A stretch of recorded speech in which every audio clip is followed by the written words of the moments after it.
So what are you saying, people, is another episode of The Social Worker and the Mentor. Guys, I'll be real. We are seeing the subscribers going up. Yeah, so keep liking and subscribing and sharing. I keep saying it again. I'm going to say it every episode. Our Patreon is up, yeah? Our Patreon, guys, is up. So like and subscribe to our Patreon. New content, fresh content out there of myself and Rob. Big up to Rob as well. Rob's been doing a lot of work in the background. So yeah, just keep liking, subscribing and sharing. So people, we've got a special guest today. I got my head of service with me today.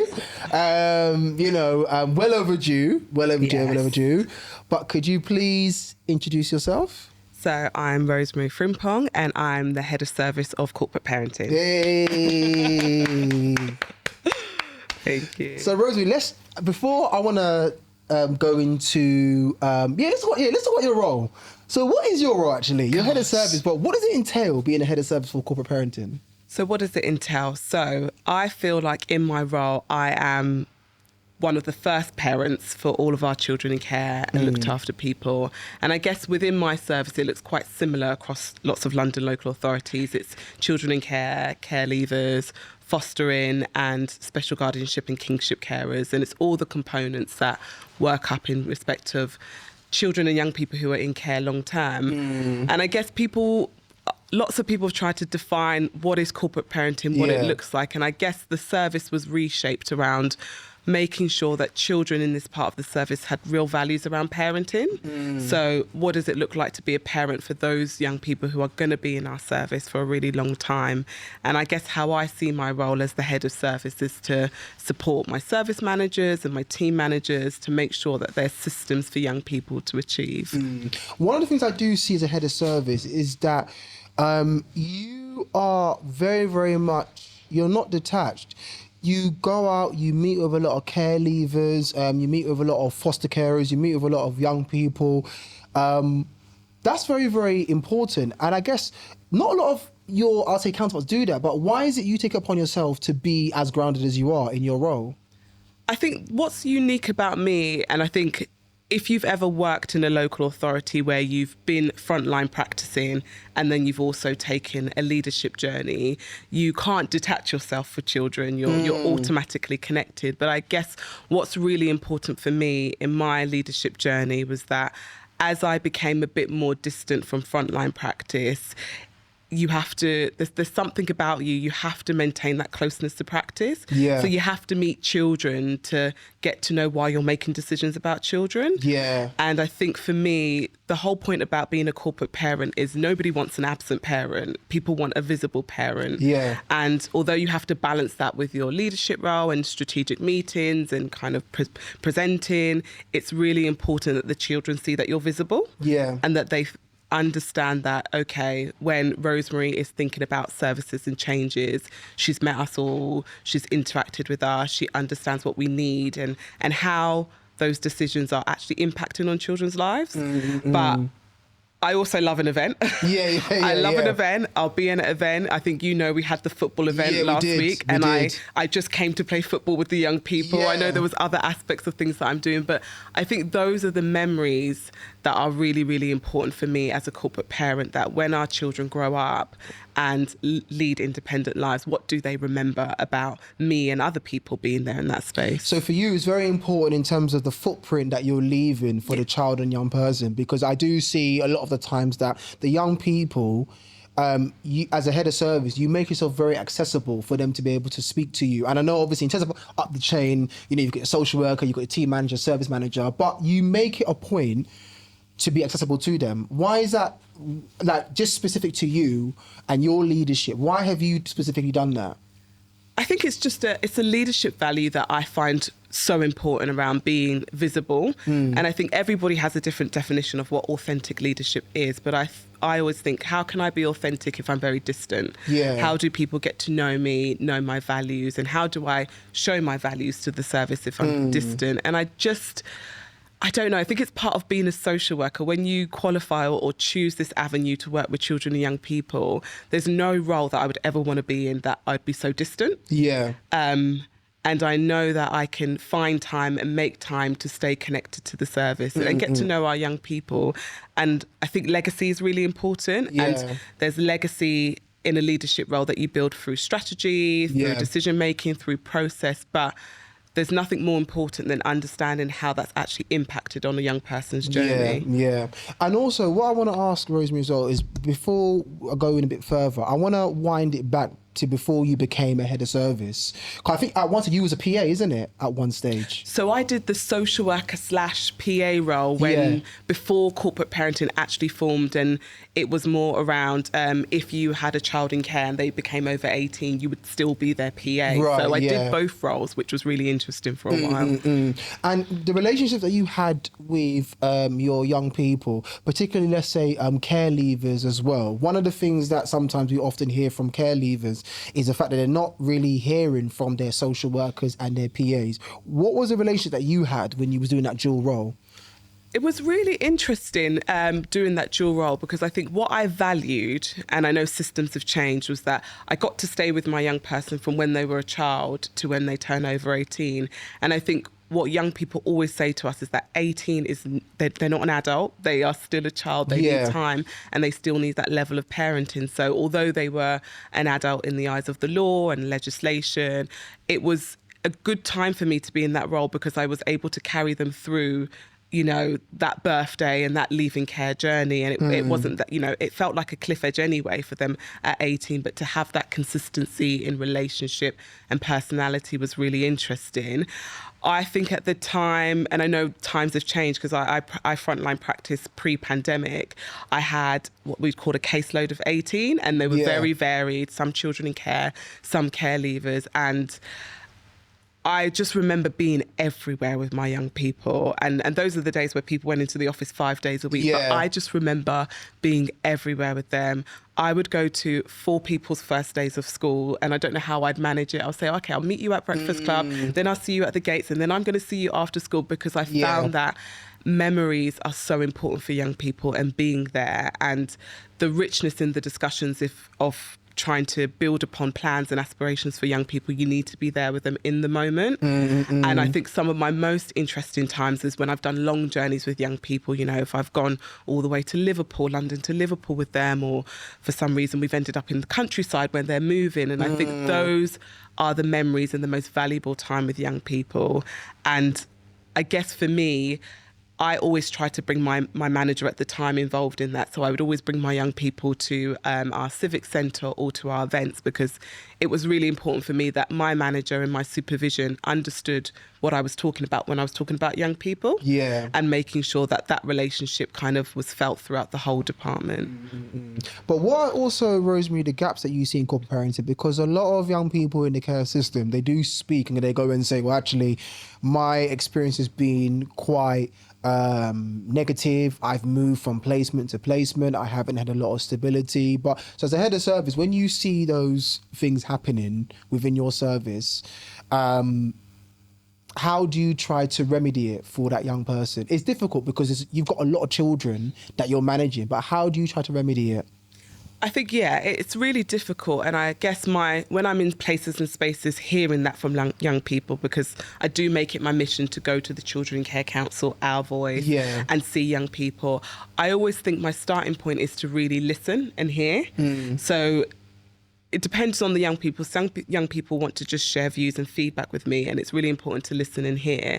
And it's really important for young people that you're authentic with them. So when things are going wrong, it's not always for me to say, oh, okay, well, we're doing this and we're doing this and we're going to do this. It's to say, do you know what, you're right. It is going wrong. Hold our hands up. It's not working.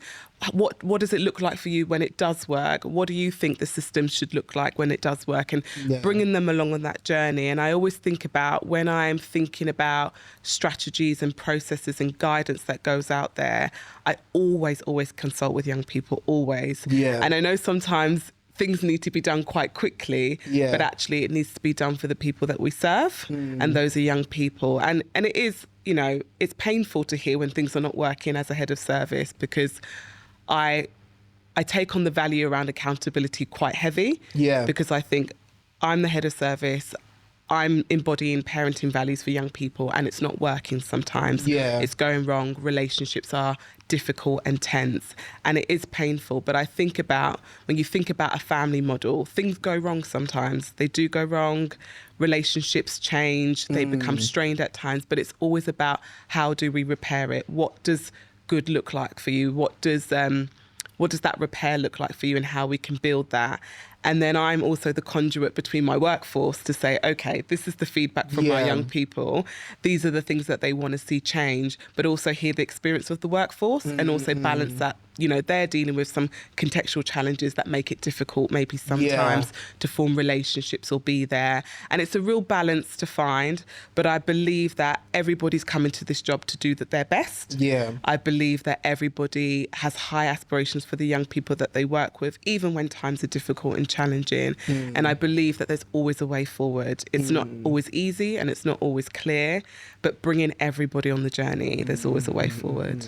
Did you always want to be a head of service for corporate parenting?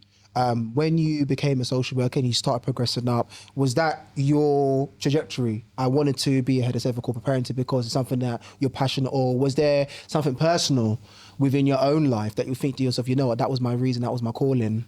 So I started off my social work career in youth justice, and I thought that was where I was going to be, because what my passion was working with adolescents, Right. because I feel that there is a very important time in their development that you can evoke change and thought and different, just a different way to look at life. So I always knew that I wanted to work with adolescents.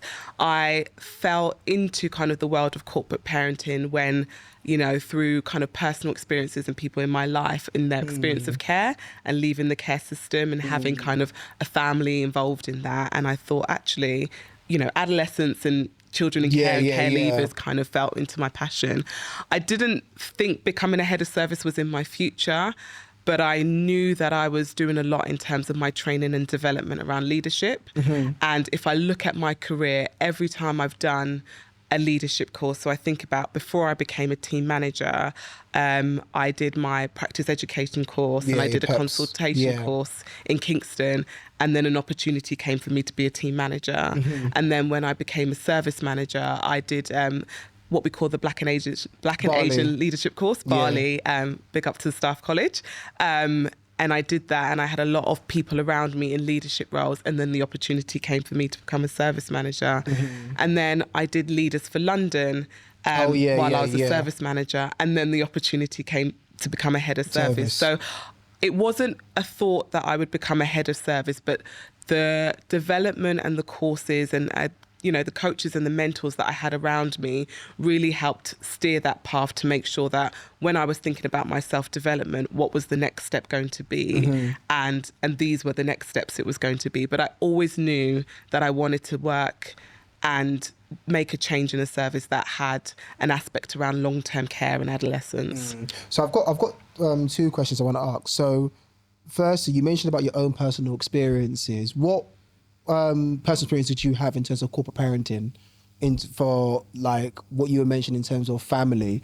Because often I think a lot of the times, sometimes in terms of corporate parenting, sometimes we have care experience social workers as well. But what was your own experience? So my own experience, and it's not my story, my own experience through a family member through adoption. And that actually changed the whole course. So I was going to go to uni to do art and design. And it was revealed to me that somebody in my family was adopted, and I was really interested around, like, what does that mean? What does adoption mean? Why does it happen this way? Why do children in the family not know about adoption? And I really delved into that world because it was so personal to me. And I'd already got into a university to go and do art and design, and I risked it all. I said, you know what, I'm going to put myself on clearing, and I want to do social work, because at the time adoption still sat in local authorities. And I went out and I did work experience at a residential home, and then I changed my career to social work. And throughout my qualification, I always still had in my mind, okay, what do children experience when they're adopted or when they live in the care system? What does that look like for them, because my own family experience is very different. And actually I wanted to hear more about children and young people going through that system and that process, and naturally I gravitated to corporate parenting service. So it was really just personal around understanding that, because I guess I have a different view of what that lived experience was like for me, having a family member in that way. But I also thought, well, you know, we had a really good life in my idea, but actually there's children on the other side who have a very different side, and I wanted to really understand that, and actually how could I be a tool or a person in that change to make sure that actually they have the best life that they can. The second question I want to ask, that you spoke about Bali, in terms of your journey becoming a head of service as well. As a black woman in leadership, as a young black woman in leadership, what's the challenges that you've actually faced? Gosh, and you can be as deep as you can. I really think Bali for me was life-changing in my career, because I was experiencing challenges as a social worker, but I think there was more peer-to-peer kind of mentoring. But I guess when you become a team manager and a senior leader, my intersections, and for me it plays out more with my gender and my race, I don't think I could have done this leadership journey alone without people there around me, who I call my councils of elders, holding me through, talking about my experiences and my challenges. And, you know, I always say that sometimes things just don't happen because they don't happen because the system is not geared towards opening doors at times. And that can be really hard to sit in. That can be really hard to not feel discouraged by. But being on that journey and having a lot of people around me to talk about their journeys and to say, you know what, this wasn't my time. It might have been my turn, but it wasn't my time. And this is how you do this is what you do to position yourself to really make sure that you're ready and you're able and you have the systems around you when you are ready to take that next step. It's really difficult. I'm not going to say it's easy. Sometimes it feels lonely. But there are people in the network and people around you who are allies. There's lots of people where I work who are, I call active allies, who are creating space and opportunities for people with different intersections to thrive and grow. But you need those people to help you through that, because it's not easy. Was there any point where you had a level of imposter syndrome? The moment that you became a head of service, was there any imposter syndrome that, well, you know what, I'm here. Am I ready for it? Were people critical? Or was it like, you know what, I believe in my source, I'm going to do it anyway? So I would say imposter syndrome in terms of when you get into the role, when I got into the role, looking at my peers look different to me. There was a lot of verbal doubt to say, oh, are you ready for this? Really? There's a lot of people who will just, you know, and I think sometimes things are done with the best intention, but with different outcomes will constantly say, are you ready? Are you sure? Do you think this is the right step? But I will say there was no part of me that didn't think I wasn't ready for it. Because I know how hard I worked. I know how hard I created development opportunities for myself, experience. And one of the things that I always said to people was, before I enter a role, I always look to the person who's doing the role. And I make sure that I prepare myself, make sure that I'm skilled, make sure that I'm ready. So I would never apply or be in a role that I didn't think I was ready for. But I know that for me, when I did go into those spaces, there was voices that would ask me, are you ready? It does put sometimes some doubt in your head. And it lingers. And transitions are never easy and never smooth. So when you transition to something different, things will go wrong because everybody needs to adjust to the change. I needed to adjust to the change. My teams needed to adjust to the change. So things will go wrong. And sometimes it can be easy to think, well, it's gone wrong because I'm not ready, or it's gone wrong because I shouldn't be here. But that's not the case. It's around understanding the nature of transitions and being confident in yourself to say, no, I've chosen to be here. I've worked hard to be here. So it was a bit of both, but I've never been in a role where I thought, I'm not ready for this, because I've prepped to be here. Yeah. But do you think also where you are right now, I guess from your end, would you say it's also a statement, because I know recently in community care, there was an article that I did an overview on, and the chief social worker said it, how there seems to be a reduction in the amount of black managers and black senior leaders who are in these TM certain manager positions. So from your end, do you think actually it's a statement, well, actually I'm here, I can actually be in this space and actually show other social workers, young black social workers who are women as well, to go and say, well, actually, you know, I see someone like Rosemary's in this position, I can also climb and get there? Yeah, so I'm always grateful about the people who have supported me in my journey to be here and who've helped me develop to be here. And a part of my leadership is that I'm always going to give back to whoever wants the opportunity. So I always say to people, my door is open for mentoring, coaching, whatever you want. I'm happy to be utilised in that way. I do see that, there is challenges around, especially young people who are of a global majority background coming into leadership spaces. And, you know, I want to be a part of that change around how we work on that and how we create opportunities for everybody. But I think it's a difficult and challenging space. And I think if you don't have people around you, I can see how easy it can be for somebody who might be thinking about becoming a team manager or a service manager to say, actually, I don't think I've got anybody to help hold me in this space. One of the things that I said before, that it can be lonely, you know, when you move up different stages of leadership, naturally it can be lonely because you go from being a group of social work of 10 to a team manager team of 4, to a service manager team of 2, to a head of service of 1. And it can be lonely. And if you feel loneliness in developing yourself in those spaces, especially when you have intersections around race or gender or disability, you might decide not to take those steps. And I know that I hope that I can be a person to other people to say, you know what, I can be with you if you want to take those steps. But I know it's not always true for everybody. So how do you manage that yourself currently right now? You mentioned about loneliness, but how do you manage? So I think like I said, I have got my council of elders, which I did build through the Bali programme. And we have a lot of spaces as heads of service where we meet and we come together.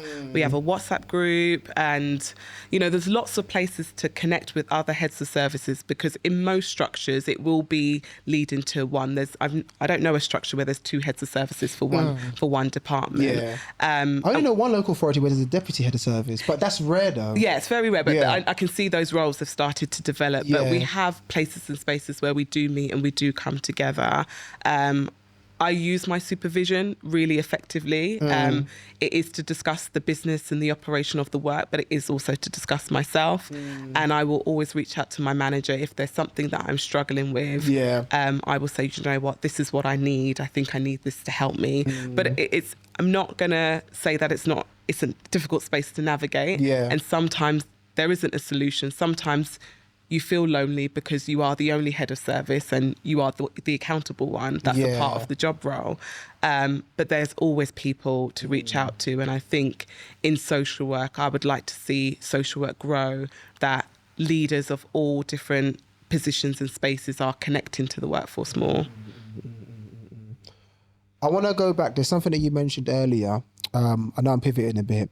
You mentioned about the Children in Care Council that you attend. So for the viewers or those who are not watching, what is the Children in Care Council?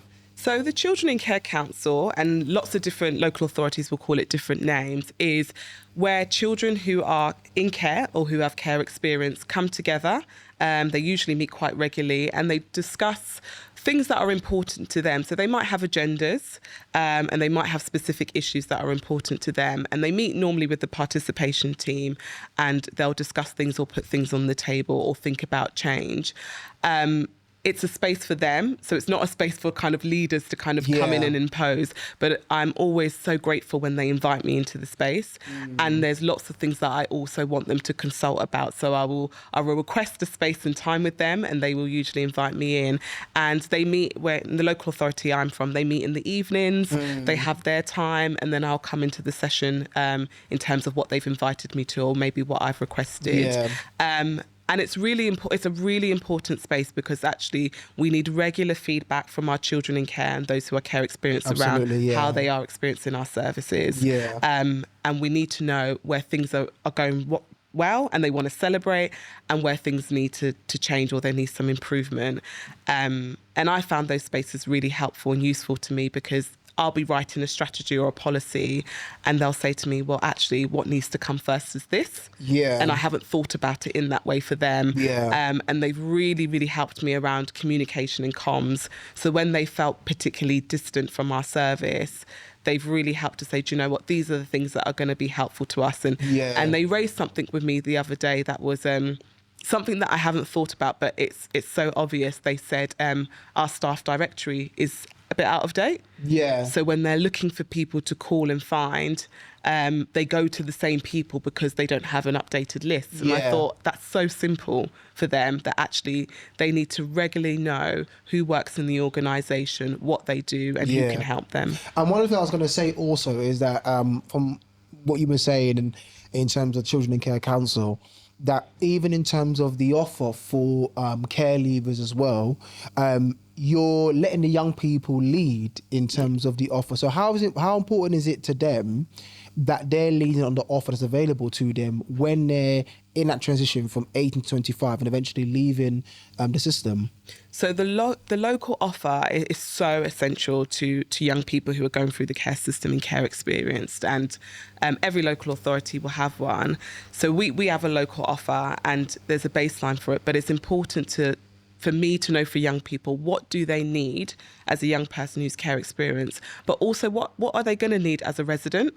Because when we leave their lives at 25, they become a resident to us and they will use and access services as a resident. And what's important to me is that actually, what do they need when they're care experienced, and actually what are they still going to need when they are residents? And we formed our Care Leaver Alumni, which supports young people aged 25, and we haven't got an age limit to it yet, but actually it's about bringing them in to say, you accessed the local offer when you were care experienced. What was really helpful to you? What was really difficult for you when you left, when you ended your time with us, but that would have been helpful to you as a resident? And it's really important to understand what is their need in the local authority that I work in, because I might think, oh, you know, their need is they want more activities, but they may just say, actually, Rosemary, our need right now is around travel and having discounted travel. And they did say that to me one time. And I said, okay, let's see what we can find with TFL or the Care Leaver Covenant to help you with discounted travel.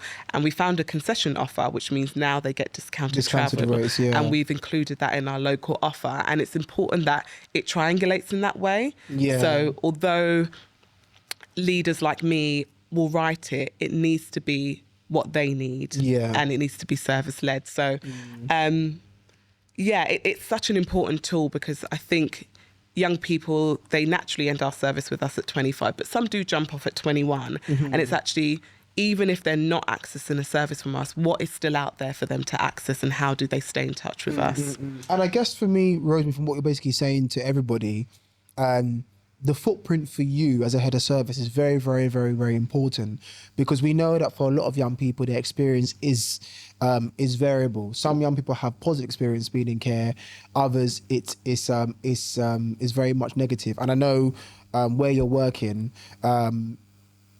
you're very big on making sure that them as a key stakeholder, that they're very, very, very much a part of the local authority family. And even I'll go even further and go and say that even when it comes to, I might be wrong, but interviews, you allow young people to actually be on the panel. So how's the response be from young people being on the panel? So when they're interviewing social workers or PAs or managers?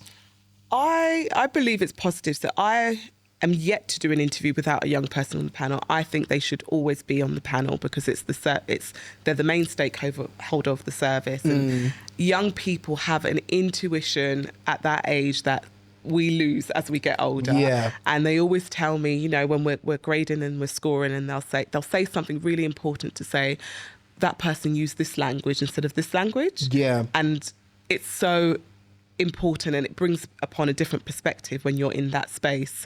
For me, I think footprint is really important, because I think about the workforce. Most people know that the workforce in social work is revolving and changing. Recruitment has been the toughest I've ever experienced it to be. You've got the change with the Pathfinder coming up, got the change with the Pathfinders. So relationships that used to be legacy relationships are not always the case. They're not, Yeah. And it's a challenge that we know is national. It's not specific to any local authority, and we need to grapple with it.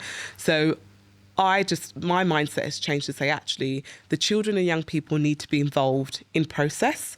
They need to be involved in change, because people change. I might change at one point. Yeah. But if they are a part of a process or a project that we're delivering on as a council, they're the continuum. That doesn't change. Yeah. And the outcome will be long lasting, to the point where even if I go, that outcome still lives on, and it's still a legacy for them. And I think the most important thing is legacy building, because social work is changing. Change is something that we know is consistent, but young people need to be at the centre of that. If you could change one aspect of corporate parenting, what would you change? Big question, I know. That's a big question. Yeah. If I had a magic wish, the best times that I experienced corporate parenting was when we had a system where a workforce was really stable. Because I think back to my time where I shifted from a social worker PA to a manager, but the relationship was always there with young people. Outcomes were still happening, and high aspirations were still happening. And I hear all the time from social workers, ASYEs, young people, relationships are important. It's relationships so important. is what makes the system turn.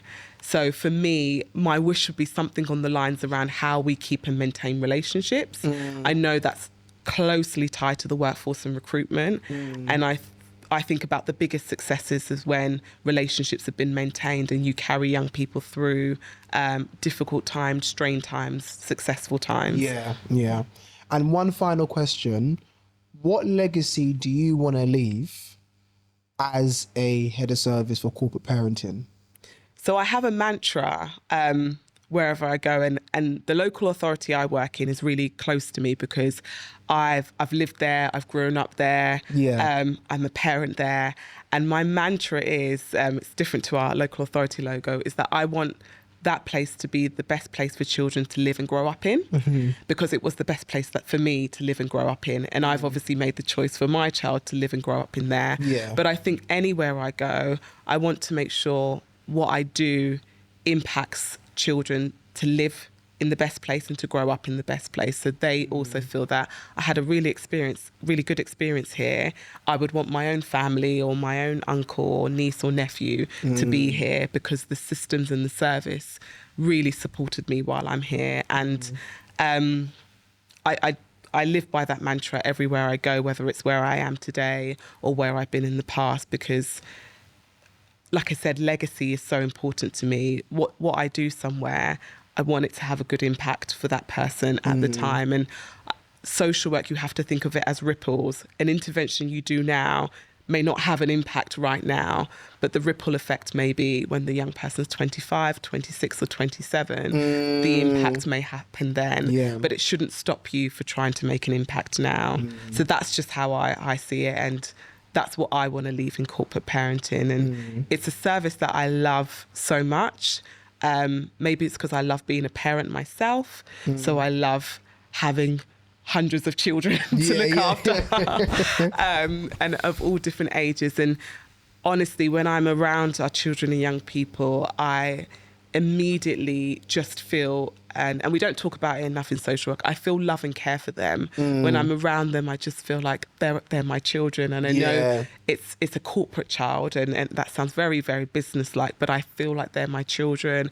When I play football with them, they ask me questions about my own life, and it's an importance around being authentic and being able to show appropriate vulnerability to their child, because I know everything about them. I can read their file and I can know what they've done in school that week. And it's important that they know something about me. It's important that I'm not a figurehead or a title somewhere, that I'm a person. And when I do have to make really tough decisions about their lives, it's important that they know that I've taken the time to get to know them. I've taken the time to interact with them. And yes, that decision might be difficult, but they know my heart in why I've made a decision in that way. Yeah, I know, and that's I think that's a brilliant way to kind of end the episode in terms of your legacy, in terms of what you want to leave. So, Rose, honestly, thank you so much for coming to the podcast. People, I mean, we've got a head of service to what corporate parenting, you know, and I think what Rosemary said was what is important. I think for all social workers and PAs, is about the footprint that you are going to leave for our young people. So I'd encourage all of you, in whichever local authority you're in, go to your children in care council, be part of it, because our young people are our stakeholders, you know, and I really love that the LA's got the alumni as well. So, you know, if you're a local authority and you haven't got that, you know, maybe you might want to think about doing that. So, yeah, but Rosemary, honestly, thank you so much for coming to the podcast. But guys, you know where to find myself and Rob. You like, subscribe and share, and we'll see you soon. Thank you.